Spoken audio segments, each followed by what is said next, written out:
aujourd'hui on est au Gigatelier avec ce monsieur, je pense que vous le connaissez, Steph. Steph, bienvenue, enfin surtout pour moi, parce que je crois que c'est toi qui as organisé le Gigatelier. Est-ce que tu peux nous parler de cette genèse de ce Gigatelier? Bienvenue à Tesla Astuces surtout. Merci. Alors l'idée est venue, pour ceux qui me suivent pas, qui ne connaissent pas justement l'historique de la montage. Dans ma société, en fait, j'ai commencé moi à monter des vérins électriques sur mon modèle 3 2019. Et puis les gens étant intéressés, de plus en plus intéressés pour avoir un coffre de trunk qui à l'époque n'était pas électrifié, m'ont sollicité pour avoir, en plus du tuto, la possibilité de faire un montage devant moi, avoir une assistance. Donc j'ai monté des petits ateliers qui n'étaient pas des gigas à l'époque, de 5-6 voitures. Les 6 voitures sont devenues dans une deuxième édition 12-15 voitures, jusqu'à 25 voitures, et puis la demande était croissante. Et donc j'ai dit, pourquoi pas faire un événement qui soit d'ampleur pour réunir beaucoup plus de monteurs. Ça a été le cas l'année dernière, il y avait 80 monteurs qui sont venus. Alors il faut savoir que le Gigatelier à l'époque c'était destiné pour ceux qui voulaient installer des vérins, du matériel aftermarket sur leur véhicule. Mais l'année dernière, par exemple, 80% du public qui était présent n'étaient pas des gens qui voulaient installer des produits aftermarket, c'était juste des gens qui voulaient, par curiosité, voir les montages et puis parcourir aussi le travet pour les différents partenaires qui étaient présents. Oui, c'était un moment de partage, de rencontre entre personnes qui ont une Tesla pour échanger tout simplement, quoi. Exactement, échanger des tuyaux, des astuces, des cartes, parce que des fois on se retrouve à avoir des contacts avec qui on match dans une activité professionnelle même.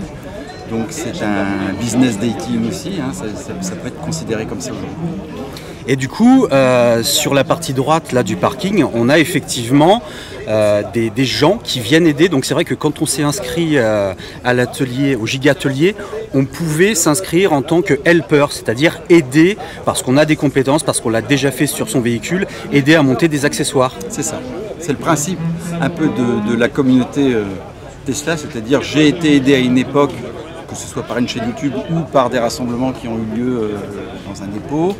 Je rends un peu l'appareil de ce qu'on m'a donné. J'ai moi l'expérience de monter cette chose-là, donc je vais aider la personne qui souhaite le faire à côté. Et donc il y a eu plein de volontaires. Il y a eu beaucoup plus de volontaires parce qu'on avait prévu à peu près un helper pour 10 voitures. Il y a eu beaucoup plus de helpers, donc ça montre vraiment qu'il y a une communauté Tesla qui est forte.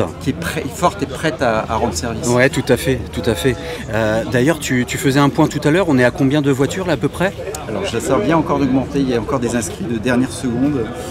Là, nous sommes à 231 véhicules. C'est plutôt un beau score. C'est un beau score. Voilà, donc, on n'atteindra pas les 359 de l'année dernière, mais c'est un beau score. Tout à fait. Écoute, Steph, merci beaucoup. Merci à toi. Merci pour cette organisation au top. Et comme je l'ai expliqué sur scène, en fait, cette année on a 20-25 monteurs peut-être. L'année dernière il y en avait 80. Je pense que, alors je ne veux pas dévoiler de secret ou quoi que ce soit. Il faut savoir que c'est une organisation, on ne peut pas imaginer l'organisation que c'est monstre en amont, avant, pendant et après. Ouais, c'est sûr.